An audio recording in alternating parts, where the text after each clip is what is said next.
semuanya, balik lagi di channel Bunda, yaitu Ayulian.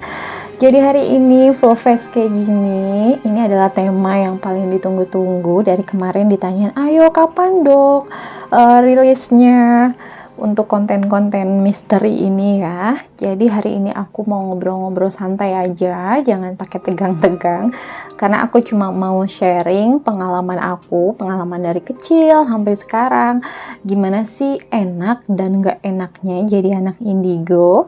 Mau tahu cerita lengkapnya, jadi jangan di skip-skip ya. Oh iya, yang belum subscribe juga tolong dipencet tombol subscribe-nya ya. Nah, jadi aku udah ada pertanyaan nih di handphone ini. Aku udah catetin pertanyaan-pertanyaan yang biasanya pada banyak yang tanyain ke aku. Nanti aku akan jawab satu persatu ya. Oke, sebelumnya mungkin perkenalan diri dulu ya. Jadi nama aku adalah Ayulianti. Aku anak pertama dari 3 bersaudara, 2 adik aku itu laki-laki semua.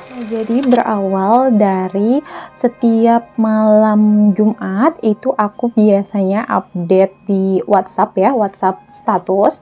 Suka update tentang cerita-cerita pengalaman aku sendiri, cerita misteri gitu.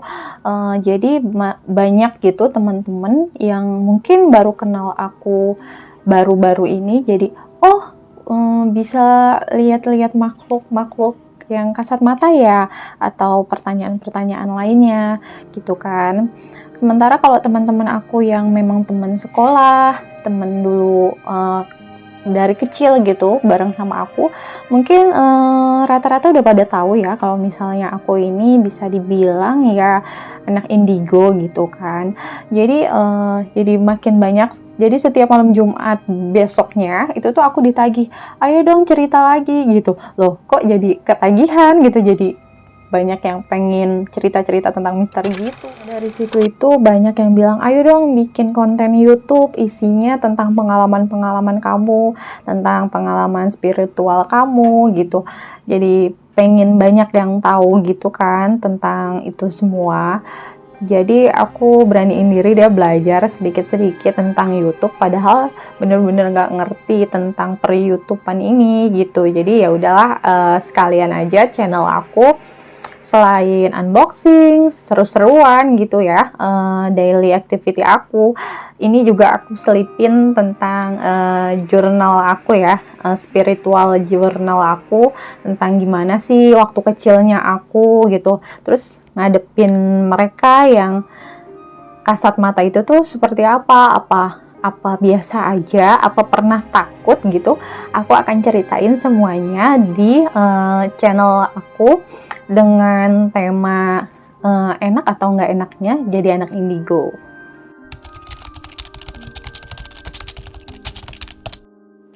Jadi kalau ditanya sejak kapan aku bisa melihat mereka, itu tuh dari kecil.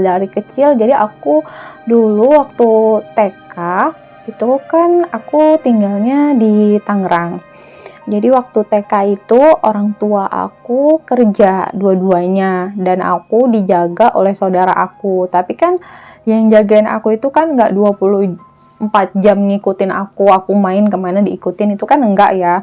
Jadi waktu itu tuh layaknya anak-anak TK gitu, anak-anak kecil, kalau sore ya aku main sama teman-teman aku. Main kayak dulu tuh ada kayak lapangan bola, tapi lapangan bolanya itu tuh kayak luas banget, kayak tanah bekas galian gitu, tapi dia datarannya tinggi gitu kan.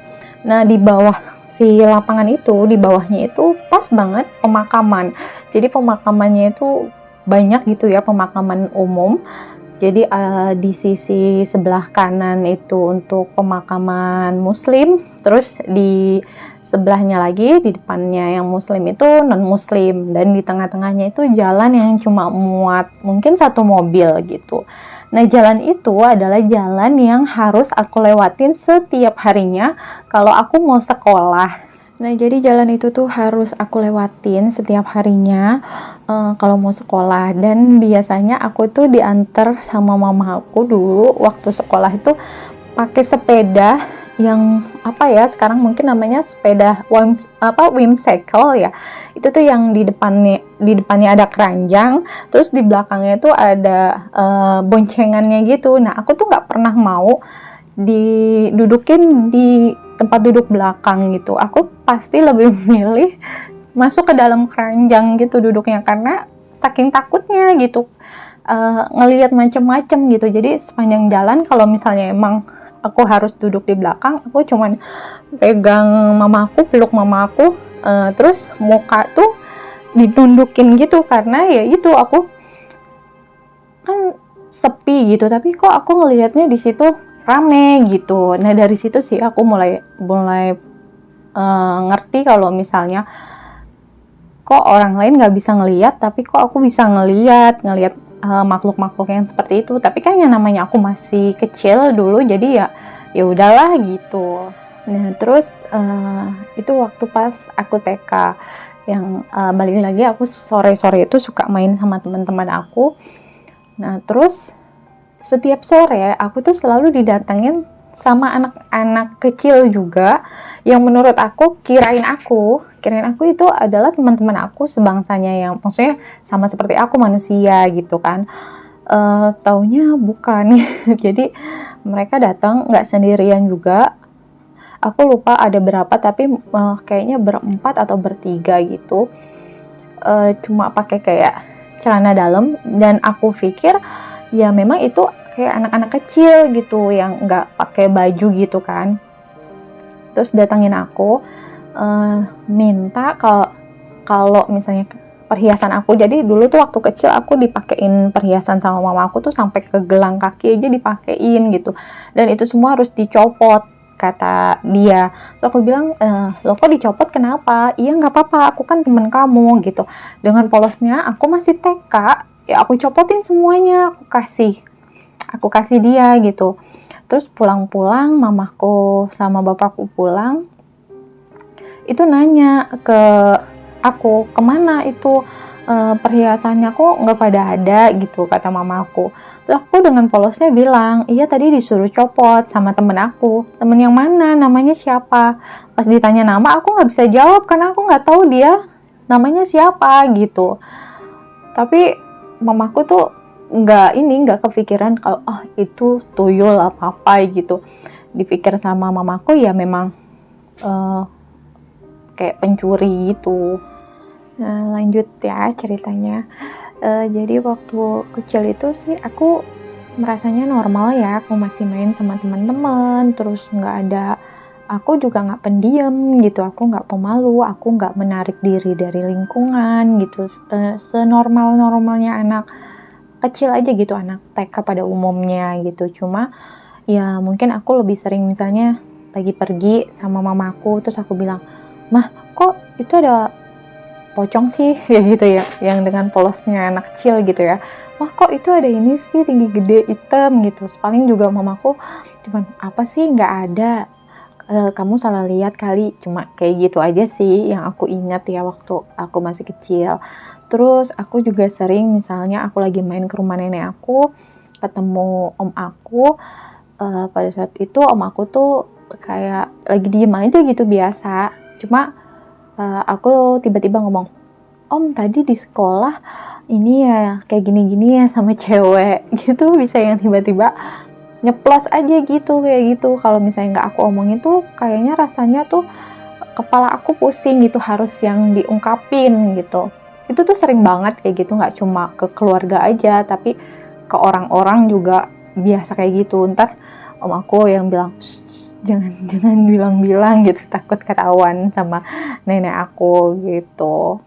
Waktu kecil sih nggak banyak mungkin menurut aku nggak banyak kendala gitu ya, cuma aku bisa ngelihat mereka yang kok orang lain nggak bisa ngelihat sih. Di situ juga aku masih bingung, maksudnya ini setan apa manusia ya. Kadang dalam hati aku nanya kayak gitu, karena yang namanya masih kecil, masih polos gitu, masih nggak banyak apa-apa sih, cuman sekedar aku bisa ngelihat orang yang nggak bisa lihat. Terus terkadang kalau misalnya aku ketemu sama orang lain, aku kayak bisa ngelihat apa yang orang lain pikirin. Itu udah dari kecil gitu, tapi nggak yang gimana-gimana banget gitu.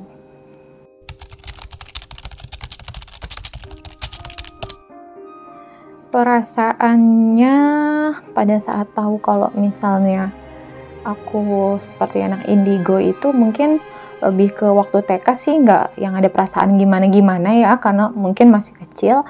Mungkin aku tuh pahamnya pas SMP kayaknya ya, pas SMP lah ya.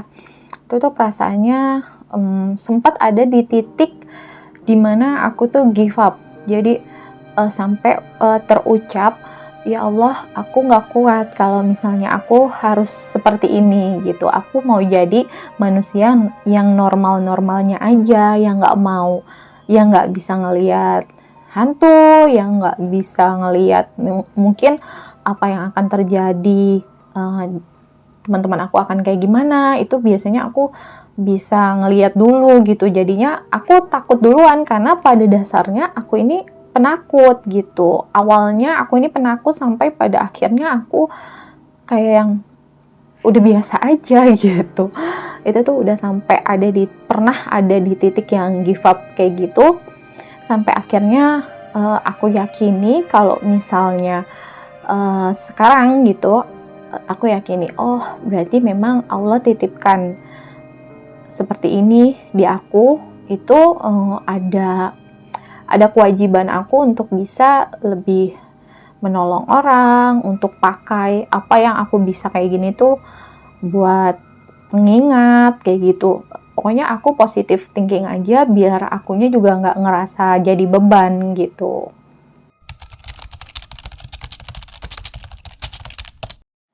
Kalau gangguan pada saat di awal-awal itu mungkin kualitas tidur aku itu nggak enak banget. Jadi setiap tidur, seringnya aku tuh tidur misalnya merem nih mata, tidur itu tuh seperti kayak bukan mimpi, tapi aku merasakan gitu. Jadi kayak ada lubang besar hitam, lubang hitam yang besar. Itu tuh seperti badan aku yang lagi tidur tuh masuk ke dalam lubang itu, jatuh sampai bawah. Itu tuh gimana ya rasanya, jadi kayak badan aku tuh kerasa gitu turun, kayak kita naik lift kayak gitu. Pas mau turun itu kan ada rasa zret kayak gitu ya di dalam badan gitu. Itu berasa, ntar tiba-tiba aku bangun. Sampai kadang-kadang aku tuh susah bangunnya kalau misalnya posisi aku tidur terus berasa seperti itu awal-awal dulu, pokoknya awal-awal banget ya, aku masih kecil. Itu tuh aku kualitas tidurnya nggak enak gitu, kayak gitu gangguannya. Terus mungkin ya karena pada dasarnya aku penakut, terus tiba-tiba dihadapkan ngelihat pocong, ngelihat perempuan jelek kayak gitu tuh kaget sendiri, teriak sendiri gitu. Terus apalagi ya gangguannya, mungkin waktu kecil ya, kalau misalnya aku lagi beraktivitas itu waktu udah zamannya SMP sih. Kalau aku lagi ngerjain PR atau apa, terus nanti tiba-tiba ada yang main, yang ngajak aku ngobrol, mau cerita kayak gitu. Ya gitu-gitu aja. Jadi masih belum bisa kontrol diri. Jadi ibarat aku ini magnet. Jadi bisa menarik makhluk-makhluk astral gitu untuk datang ke aku. Ada yang mau curhat, cerita, aku tuh gini. Itu tuh datang terus sampai akhirnya aku tuh yang lagi ngerjain PR bisa yang tiba-tiba marah sendiri gitu waktu zaman-zamannya SMP itu kayak gitu ya. Nah, sedikit cerita, kalau misalnya ditanya kamu ini turunan atau bagaimana, aku juga nggak ngerti ya, aku ini jatuhnya turunan atau apa. Tapi kalau misalnya di keluarga aku gitu, kalau misalnya kayak mungkin buyut-buyut aku yang udah lama nggak ada gitu, itu sih katanya ya dulunya memang bisa gitu. Tapi kalau misalnya kalau di kampung itu kan ibaratnya kalau misalnya mau hajatan, misalnya cari hari atau mungkin biar nggak hujan, sebatas seperti itu gitu. Tapi dulu itu jauh banget, maksudnya nggak dekat banget buyut-buyut yang udah di atasnya gitu. Dan nggak tahu kenapa sepertinya kalau di keluarga aku keluarga besar gitu, nggak ada yang kayak aku gitu. Tiba-tiba nurunnya, kalau mungkin bisa dibilang aku turunan, mungkin itu jauh gitu nurunnya ke aku gitu. Jadi ya nggak ngerti sih aku turunan atau gimana tiba-tiba begini gitu, sampai aku nggak kenal sama mereka, nggak tahu wujudnya seperti apa, karena kan waktu aku kecil udah pada meninggal gitu ya, udah almarhum, almarhumah. Itu tuh sering ya, mungkin ini jin korin ya, datang ke aku menyerupai buyut-buyut aku. Itu tuh sampai ditanya sama mamaku, ciri-cirinya kayak gimana? Aku tuh bisa mendeskripsikan mereka gitu. Ini yang suka pakai gini-gini, itu tuh, oh iya, kata mamaku, oh iya ini namanya Mbah ini, Mbah Putri ini gitu. Jadi aku sering kalau dulu tuh didatenginnya sama jin-jin ya, jin korinnya yang menyerupai buyut-buyut aku yang udah nggak ada. Bahkan kalau misalnya aku diomelin sama bapak aku, tiba-tiba mereka datang yang seperti nggak terima kayak gitu. Gitu-gitu aja sih, cuma nggak tahu lah ya, aku turunan atau bagaimana nggak ngerti gitu. Itu sampai SMP masih kayak hitam putih, renyek-renyek gitu, nggak ada ton warnanya. Terus makin aku dewasa, semakin bertambah usia, itu si hitam putih itu berubah, ada warnanya. Jadi sampai sekarang itu kalau misalnya aku melihat sesuatu, itu layaknya aku nonton TV, nggak ada buram, nggak ada apa, kelihatan jelas gitu. Jadi waktu itu aku mau kerja, lagi nyisir, terus tiba-tiba aku lihat pacar aku dulu ya, pacar aku sama perempuan lagi duduk makan bubur ayam. Posisinya sore, jam-jam pulang kantor lah ya. Perempuan itu aku tahu itu mantan pacarnya gitu. Duduk makan bubur, kayak di bangku gitu, bangku depan-depanin gitu.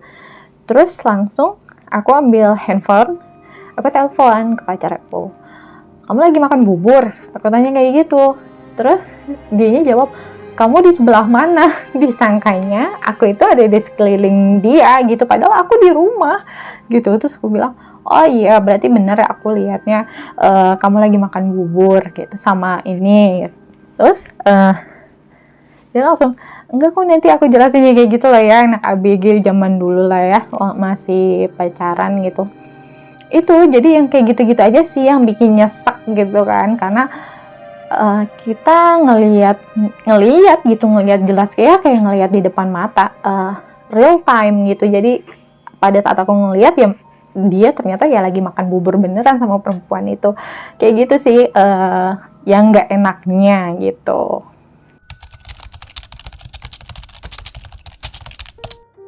Kalau ditanya enak nggak enaknya jadi anak indigo, mungkin lebih banyak nggak enaknya gitu ya. Kalau nggak enaknya udah jelas, kalau posisinya aku penakut, terus tiba-tiba ngelihat kayak gitu, ya syukur aja aku nggak pingsan sih pada saat itu gitu. Cuma bengong, diem berapa detik, dan langsung teriak dulu ya waktu masih kecil. Terus bingung karena aku mau cerita ke siapa nih. Mama aku rasanya kayak kasih positif mulu kalau misalnya kamu cuma mimpi, kamu cuma salah lihat, kayak gitu aja sih kalau keluarga aku gitu. Sampai kalau paling gak enak adalah posisinya aku bisa ngelihat sesuatu yang belum terjadi, tapi itu terjadi beneran, dan itu adalah orang terdekat aku gitu. Itu yang paling gak enak gitu, karena pada saat ngelihat itu, misalnya kayak gini ya, misalnya dulu lah ya, aku akan ceritain dulu, aku sama pacar aku misalnya dulu ya, sebelum menikah. Itu aku di rumah, posisinya waktu itu aku udah kerja ya, udah lulus sekolah, aku kerja, aku mau berangkat kerja gitu, lagi nyisir di depan kaca gitu, nyisir, terus tiba-tiba penglihatan aja gitu di depan muka aku. Jadi sekalian aku kasih tahu ya, aku tuh kalau misalnya ngelihat sesuatu itu ibarat film di depan mata aku gitu ya, kayak layaknya kita nonton TV cuma depan banget mata aku gitu. Itu tuh dari aku kecil sampai aku sekarang itu beda-beda ya. Waktu pas kecil itu tuh apa yang aku lihat gambarnya hitam putih, warnanya hitam putih, nggak ada ton warna lain. Jadi aku juga suka bingung itu siapa, ngapain gitu, karena nggak jelas gitu.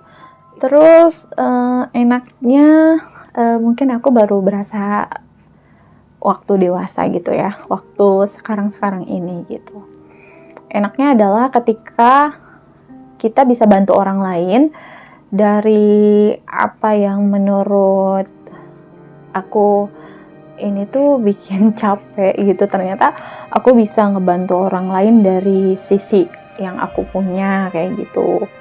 Terus orang lain itu tuh bilang terima kasih udah bantuin aku gini. Itu tuh kayak ada kepuasan di batin aku kalau misalnya aku udah nyelesain lah ya, bisa dibilang nyelesain misi aku. Karena untuk berkomunikasi dengan makhluk-makhluk astral itu tuh membutuhkan energi yang banyak. Jadi aku harus pastikan badan aku fit kalau misalnya memang aku mau bantu orang lain, karena salah-salah gitu bisa kita yang serang, karena ibaratnya itu permasalahan orang lain terus tiba-tiba aku masuk ke dalam permasalahan itu. Jadi bisa aja si makhluknya, atau mungkin kalau misalnya yang kiriman gitu ya, kalau yang kiriman itu kan lebih serem ya. Kalau misalnya kiriman itu bisa aja aku dan ibaratnya dukunnya itu bisa kayak perang batin dan bisa mengakibatkan mungkin muntah darah atau rasanya tercekik atau gimana. Aku udah pernah sih kayak gitu beberapa kali kayak gitu. Jadi benar-benar bisa dipastikan kalau mau bantu orang, aku juga harus benar-benar ibadahnya benar, terus badannya juga lagi fit, nggak bisa dipaksain gitu. Jadi ketika orang lain itu menganggap ada kemajuan atau ada perubahan ketika aku bantu, itu tuh ada rasa di dalam hati aku yang nggak bisa diungkapin gitu loh. Sampai aku tuh kadang suka mikir, loh kok gue bisa ya gitu. Sampai saat ini tuh masih suka kepikiran kayak gitu sih.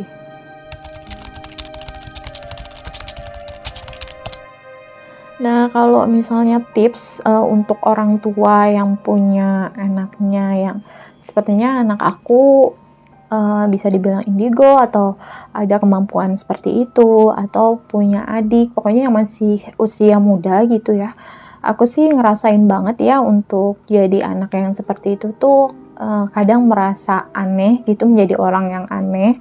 Terus kalau dia merasa kesepian atau nggak ada tempat untuk berbagi, untuk kayak keluh kesah, misalnya kayak waktu aku kecil kan aku bingung ya mau ceritain ke siapa, ke orang tua aku pun karena di keluarga besar aku nggak ada yang seperti aku juga kan, mungkin orang tua aku juga pasti bingung setiap mungkin ketemu sama temen orang tua aku gitu, terus bilang ini anak kamu nanti gedenya akan pinter. Nah, mamaku ngerasa ya karena akademis aku juga lumayan ya dulu dari zaman sekolah, mamaku tuh kepikirannya ya pinter akademis gitu, nggak ada kepikiran pinter tanda kutip gitu.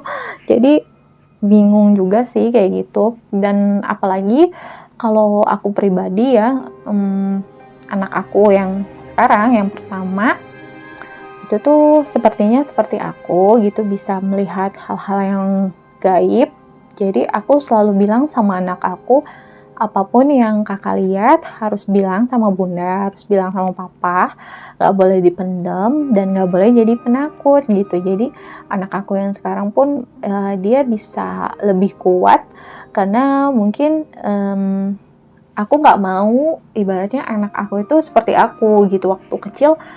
Takutnya nanti si anak bingung ngelihat sesuatu yang orang-orang gak pada lihat tuh, gue mau cerita sama siapa ya, orang tua atau sebagai kakak yang punya anak atau adik yang bisa dibilang indigo, itu harus rajin-rajin merangkul, terus tanya. Jadi jangan sampai anak itu tuh sendirian terus jadi kayak menarik diri gitu, karena kan pasti deh ada perasaan kok gue aneh ya, kayak gitu pasti ada, karena aku juga ngalamin gitu loh.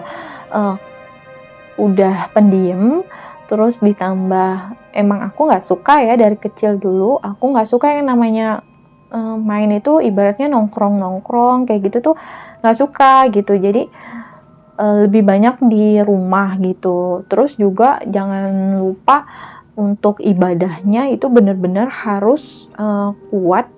Jadi jangan sampai psikis anak itu tuh kayak dimanfaatkan gitu loh untuk hal-hal gaib yang negatif gitu, karena kan banyak ya yang negatifnya itu banyak.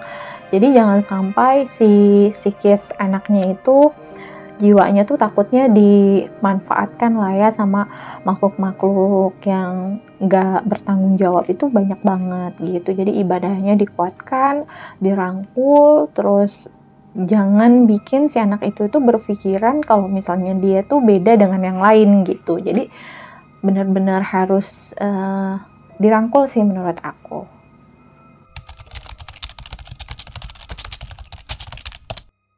Nah, jadi kalau cerita tentang pengalaman aku, kan tadi aku udah cerita sedikit yang waktu TK aku kayak gitu. Terus waktu SD mungkin masih sama ya, kayak TK sering kayak kalau misalnya ketemu sama keluarga atau lagi ngumpul sama keluarga, aku tiba-tiba ngomong sama mama aku, wah kayaknya aku pernah deh kayak gini, kayak dejavu gitu ya. Itu tuh sering. Terus paling mama aku bilang, mungkin mimpi kayak gitu. Jadi mama aku tuh selalu kayak yang menguatkan aku gitu, kayak yang enggak gitu, kayak yang pokoknya kasih positif aja gitu ke aku. Itu SD. Menjelang dewasa SMP, ya namanya SMP ya, mulailah timbul kayak cinta-cinta monyet kayak gitu kan ya. Terus zamannya zodiak ya waktu SMP itu pasti kalau misalnya kita nonton TV atau aku tuh dulu rajin beli majalah gitu ya, itu yang dicari pasti kan sama anak-anak SMP tuh zodiak gitu kan. Nah aku tuh sering ditanyain sama teman-teman aku waktu SMP gitu, suka ditanya, cowok gue gimana nih, gue sama cowok gue gimana, kira-kira bisa lama apa enggak, kayak gitu-gitu tuh mulainya waktu SMP gitu, suka ditanya-tanya sama teman gitu. Terus kadang suka main ke rumah teman-teman aku yang mungkin ya rumahnya ada sesuatu gitu, misalnya ada penunggunya atau gimana gitu tuh, aku suka bilang di rumah lo gini. Posisinya pada saat itu ada yang aku memang sudah main ke rumah teman aku, ada yang belum. Jadi aku tuh kayak di kelas terus ditanya rumah gue gimana, ada hantunya nggak, gini. Dan aku tuh ngelihat rumahnya tuh posisinya aku di kelas gitu. Jadi aku kayak pandangan jarak jauh kayak gitu ya, kayak telepati. Itu tuh udah mulai di SMP aku ngerasa. Nah terus waktu zaman SMK itu seringnya misalnya aku ke klinik, jadi waktu SMK tuh aku sering banget sakit, pusing gitu. SMK sampai kerja itu aku sering banget sakit. Sebenarnya sih bukan karena capek atau gimana, cuman mungkin ya kalau misalnya aku sekarang mikirnya, dulu tuh gue sering banget sakit, sering banget diinfus, bilangnya asam lambung gitu. Itu tuh sebenarnya bukan asam lambung, cuma karena ya itu efek gitu yang aku bilang, kalau berkomunikasi dengan makhluk-makhluk gaib itu adalah menyerap energi kita gitu. Aku tuh baru sadarnya sekarang gitu, setelah ngerti gitu. Nah jadi dulu itu aku misalnya ke klinik nih ya, mau berobat, otomatis di klinik itu kan kita ketemu dengan banyak orang yang kita juga nggak kenal gitu siapa mereka gitu. Tiba-tiba lagi nunggu di depan di depan kayak apotekernya, terus ada, aku masih inget sih ya momennya, ada kayak bapak-bapak gitu, masih ya nggak tua-tua banget datang gitu. Terus aku lagi nunduk gini, tiba-tiba terus iseng kan ngelihat, soalnya depan banget aku gitu, dia bengong aja gitu kan. Terus aku tuh ngeliat gitu, jadi dia kayak kepikiran lagi nggak ada uang, terus di rumah anak-anaknya sakit, dia sakit, kayak gitu, kayak lagi mikirin kayak gitu, itu tuh masuk ke aku. Dan aku kan orangnya emang nggak tegaan gitu kan, itu yang sering bikin aku apa ya, kayak ngerasa capek. Apa yang orang-orang pikirin itu tuh masuk ke otak aku, masuk sampai kepala aku tuh sering banget kayak sakit gitu, di kepala belakang tuh sakit banget gitu. Itu karena setiap aku ketemu orang baru, aku kontak matanya gitu secara nggak sengaja, apa yang mereka pikirin masuk gitu. Masih belum bisa kontrol ya, waktu zaman-zamannya sekolah, aku masih sekolah sampai kerja pun aku masih belum bisa kontrol gitu. Jadi ketemu orang baru, apa yang mereka pikirin itu tuh masuk semuanya. Nah, mungkin itu salah satu enaknya ya. Jadi bukan suuzon atau gimana, jadi kita bisa jadi lebih tahu orang ini nih dekat sama kita tuh ada maksudnya nggak ya, atau memang tulus mau berteman sama kita. Itu tuh kita udah tahu duluan gitu sebenarnya gitu. Tapi seringnya gitu kalau aku udah tahu nih, misalnya oh dia tuh mau temenan sama aku karena ada something, bukan karena tulus, tapi karena pada dasarnya aku nggak mau gimana-gimana, ya udah aku temenan aja gitu. Sampai pada saat akhirnya ketahuan lah ternyata dia nggak baik buat aku gitu. Jadi aku lebih memilih aku jauh gitu, aku menjauh dari orang-orang yang seperti itu gitu. Jadi mungkin enaknya adalah itu, ketika kita berteman, ketika kita mau usaha, itu tuh kita bisa ibaratnya bisa memilih gitu. Kita harus berteman atau mau usaha bareng sama orang tuh bisa lihat-lihat dulu gitu. Sampai akhirnya aku beranjak dewasa, aku ibaratnya punya kuncian di mana aku bersedia atau enggak berkomunikasi dengan mereka. Jadi ketika misalnya kayak sekarang nih, aku tetap bisa ngelihat di sini ada ini, di sini ada ini gitu. Tapi mereka nggak bisa yang tiba-tiba langsung di depan muka aku, gue mau cerita dong. Kan kalau dulu kayak gitulah ya kasarnya. Nah sekarang tuh enggak. Misalnya aku di sekitar rumah aku ini kan masih banyak yang kosong ya. Misalnya aku lewat di sana ada ini, aku tahu, dia pun tahu gitu kalau misalnya aku ngelihat dia gitu. Tapi dari segi dia mau nyamperin aku itu nggak bisa, kayak ada gap-nya gitu, kayak ada, nggak bisa dia ngedeketin aku ataupun dia mau berkomunikasi sama aku, itu nggak bisa kalau misalnya memang aku kunci gitu. Tapi kalau misalnya aku ibaratnya buka, itu tuh langsung kayak ibarat magnet gitu, langsung pada datang, ada yang mau cerita, ada yang apa kayak gitu, itu bisa gitu. Jadi sekarang lebih enak, lebih nyantai, terus juga lebih, kepala aku nggak berat dan nggak pusing gitu kan jatuhnya kalau kayak gitu. Tapi makin lama juga ternyata ujian aku tuh makin berat gitu ya, sebagai seperti ini gitu. Jadi bukan lagi aku ketemu pocong, bukan lagi aku ketemu kuntilanak, bukan lagi aku ketemu makhluk-makhluk yang seperti itu gitu ya. Aku harus berhadapan dengan makhluk-makhluk kiriman gitu. Aku akhirnya ada di satu step lebih mungkin lebih tinggi gitu ya. Ibarat sekolah, aku kenaikan kelas gitu. Aku harus ngurusin usaha orang tua aku gitu. Ngurusinnya tuh dari segi itu, ngurusin gitu.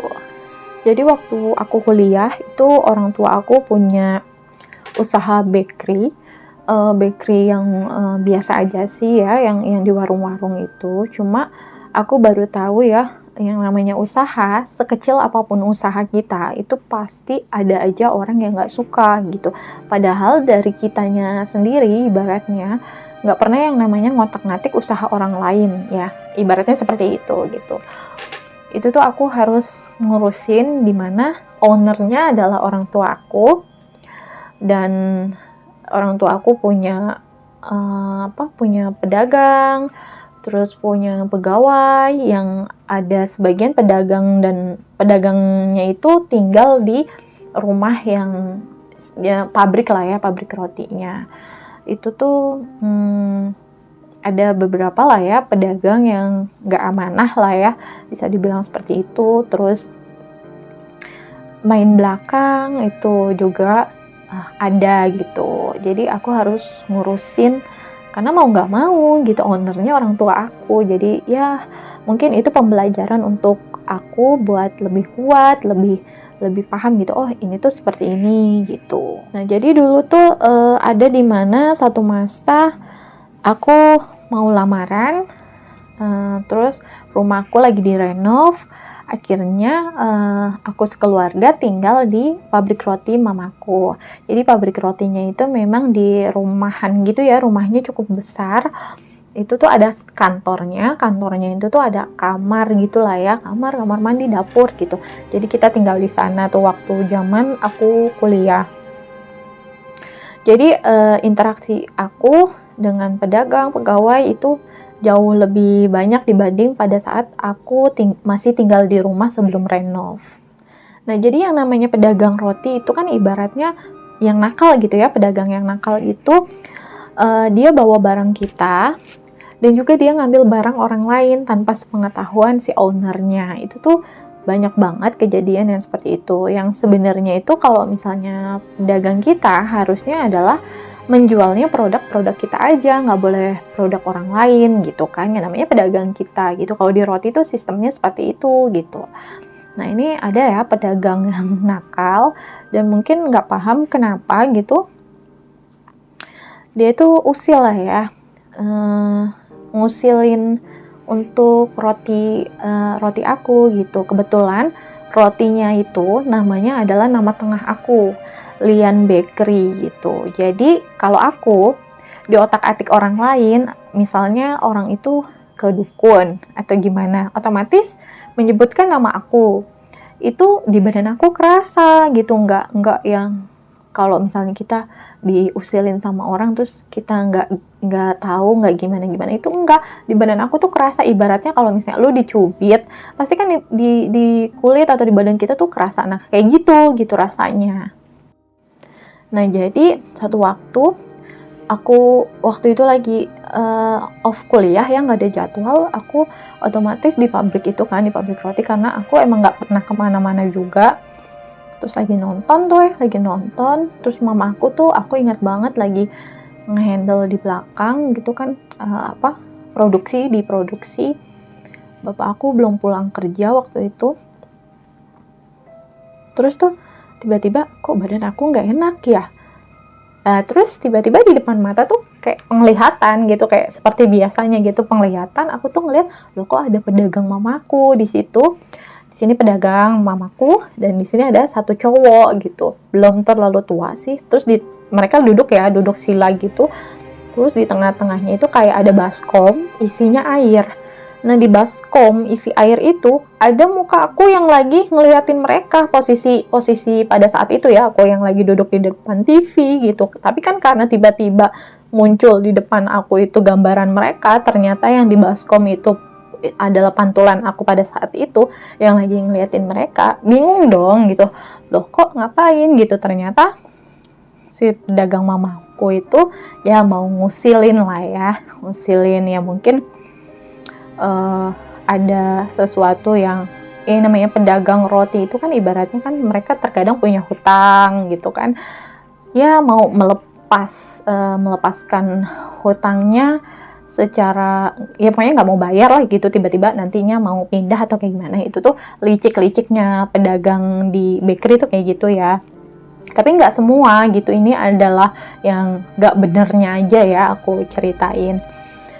Itu tuh aku layaknya orang biasa gitu, pura-pura nggak ngeliatin mereka, pura-pura aku nonton TV, padahal yang aku lihat ya itu yang di depan mata aku gitu. Karena kan posisi TV-nya waktu di pabrik roti itu kan agak-agak ke atas ya, posisi gantung gitu TV-nya. Nah terus nggak lama si dukunnya itu lah ya bisa dibilang, karena menurut aku kalau misalnya ustadz yang benar-benar ustadz, dia tidak akan mengajarkan sesuatu yang nggak benar, dia nggak akan ngasih apapun benda yang buat nggak benar. Itu menurut aku ustadz. Jadi banyak orang yang bilang ini aku habis dari ustadz, aku dapat ini dari ustadz, tapi diajarinya yang nggak sesuai syariat Islam gitu. Itu bukan ustadz, menurut aku dukun, cuma pakai peci, pakai sarung yang dibilang seperti ustadz gitu ya. Itu tuh ngasih kayak air di aqua gitu, dikasih ke pedagang mama aku untuk disiram-siram di sekitar pabrik gitu.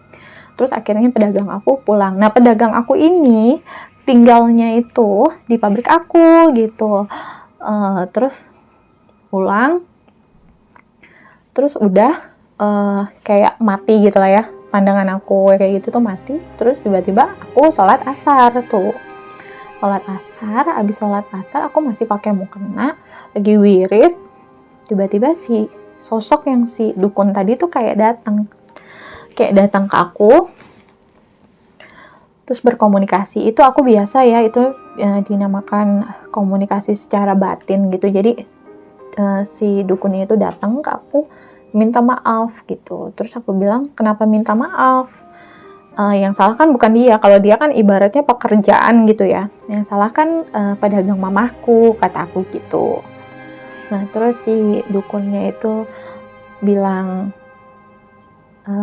dari segi apa yang ada di belakang aku, yang jaga aku, itu dengan yang ada di dirinya, itu tuh jauh lebih, ibaratnya jauh lebih kuat, jauh lebih tua yang ada di belakang aku. Jadi ibaratnya aku tuh gak sopan banget sebenarnya untuk jailin pabrik roti kamu gitu, meskipun ini punya orang tua kamu.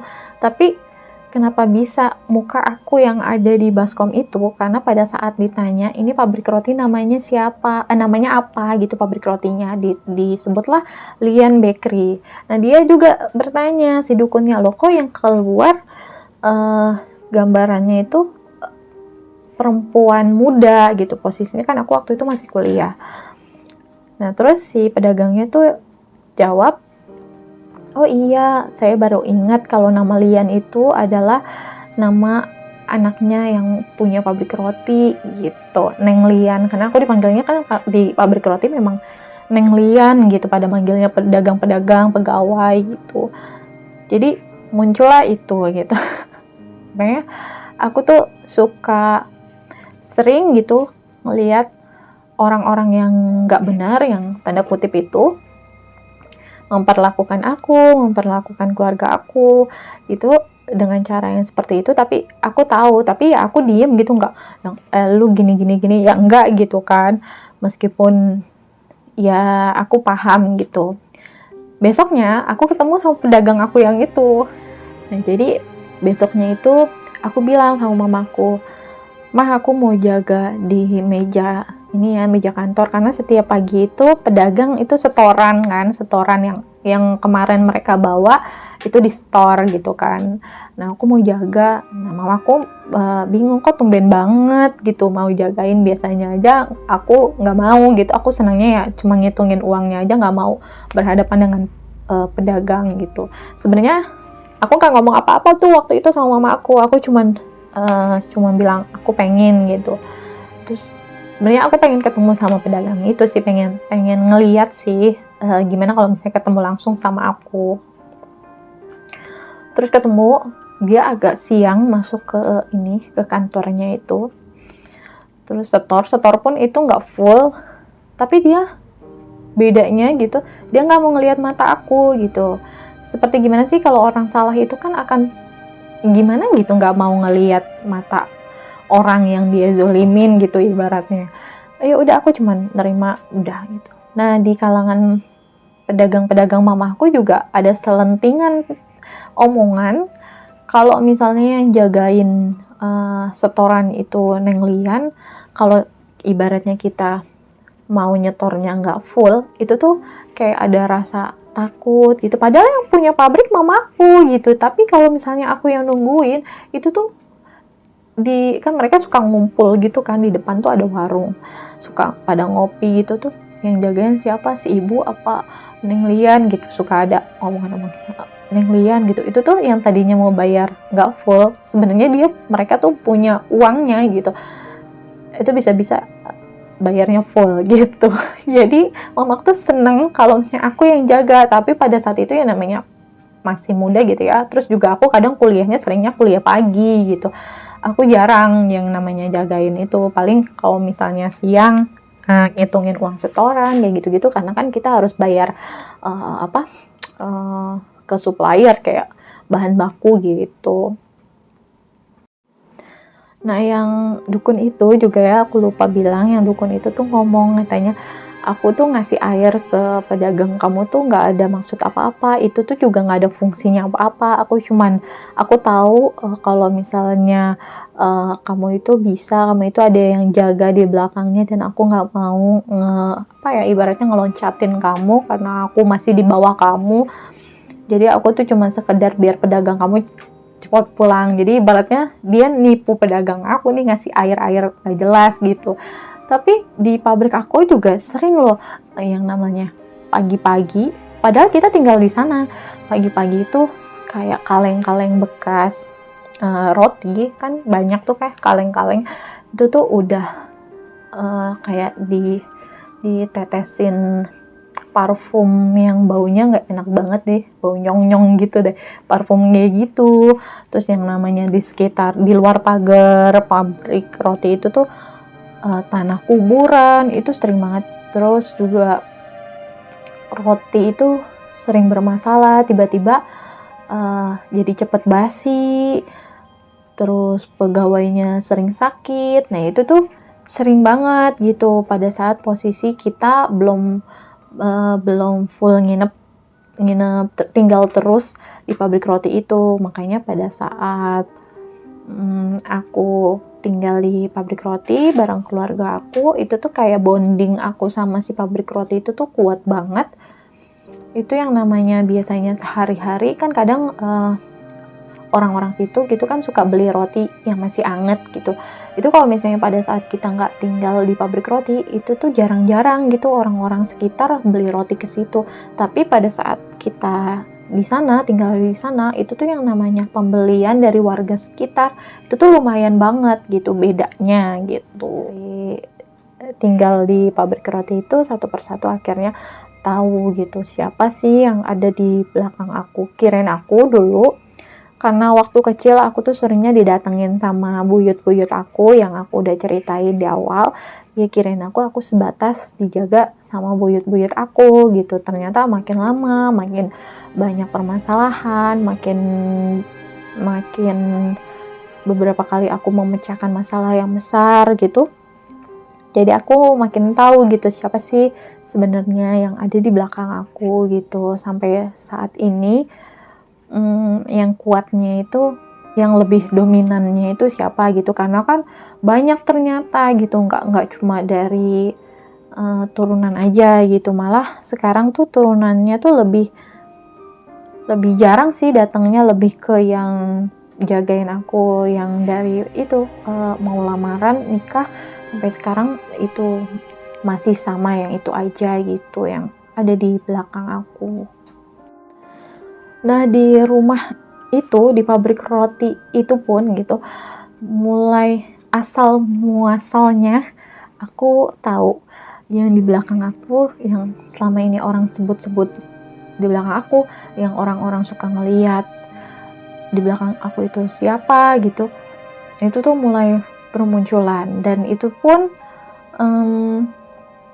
pada saat aku mau lamaran dan menuju ke pernikahan aku, itu tuh mulai kayak satu persatu tahu gitu, aku tahu namanya siapa gitu. Selama ini tuh cuma kalau misalnya aku lagi tidur, ya namanya di pabrik roti kan, jadi ada satu kamar, terus juga ada satu lagi tempat tidur di kantornya gitu. Jadi kalau misalnya aku lagi nonton TV di kantor terus tiba-tiba ketiduran di situ, pernah kayak gitu. Terus kebetulan ada teman kerja bapakku yang ke situ, kan kadang sering ada yang main ke pabrik roti kayak gitu kan, ke situ terus ngelihat aku lagi tidur.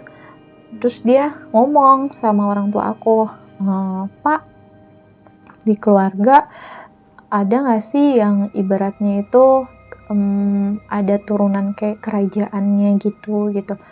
enggak, kata bapakku sama mamaku gitu, karena kan siapa gitu, maksudnya keturunan kerajaan gimana gitu. Iya kok, aku kok udah 2 kali ke pabrik roti, terus ketemu anak bapak yang cewek. Jadi setiap ketemu aku katanya, pas itu kan posisi aku lagi tidur. Nah itu tuh ada berdiri 2 makhluk gitu, cowok besar, tinggi besar, bawa kayak tameng gitu, tameng yang dari kayak besi gitu, kayak prajurit gitu, berdua gitu, selalu dinampakin itu gitu, selalu diliatin itu. Makanya nanya, apa ada turunan kerajaan, katanya gitu. Enggak kok, nggak ada gitu. Jadi nanti aku akan ceritakan juga siapa sih di belakang aku, yang bukan cuma satu orang yang ngeliat gitu. Dulu waktu aku SMK, aku punya guru aku tuh selalu bilang gini. Jadi misalnya kan kita duduk gitu ya, lagi nulis gitu kan, posisi aku berjilbab waktu sekolah SMK. Terus guru aku itu kalau lewat kan otomatis kan, karena dia berdiri kita duduk, otomatis dia bisa ngelihat kepala aku gini kan. Terus selalu bilang gini, Ayu itu yang di kepala nyarinya di mana? Bapak nyari kayak gitu kemana-mana tuh gak pernah dapet. Kok ada di kepala kamu, di ubun-ubun kamu? Itu selalu ngomong kayak gitu. Karena aku waktu SMK tuh gak paham gitu kan, karena gak ngerti juga maksudnya apa sih yang di kepala aku tuh ada apa. Aku kan gak ngelihat apa-apa gitu. Dan sekarang paham gitu apa yang dia maksud gitu, dan nyarinya di mana, karena aku tuh bener-bener yang nggak nyari, nggak belajar, nggak tirakat. Kan kalau orang-orang yang ibaratnya pengen bisa gitu kan, dia mengolah rasa gitu, dia puasa tertentu gitu ya, dia tirakat, dia ngapain gitu kan. Aku tuh sama sekali nggak ngapa-ngapain gitu, yang tiba-tiba ya bisa ngelihat kayak gini, bisa mendengar kayak. Jadi aku tuh selain penglihatan, kalau misalnya mau terjadi apa-apa, kayak ngelihat di depan mata aku kayak gambaran film gitu. Itu tuh selain itu tuh aku tuh kayak mendengar. Jadi kayak tiba-tiba nggak ngelihat kayak film di depan mata aku, tapi ngedengar di kuping aku gitu. Jadi nanti hati-hati ya begini gitu. Itu sering banget. Jadi aku kalau nggak melihat, mendengar, atau kalau misalnya ketemu sama orangnya langsung, aku kontak mata dan aku memang dibuka mata batinnya, itu aku bisa paham nih orang gimana gitu.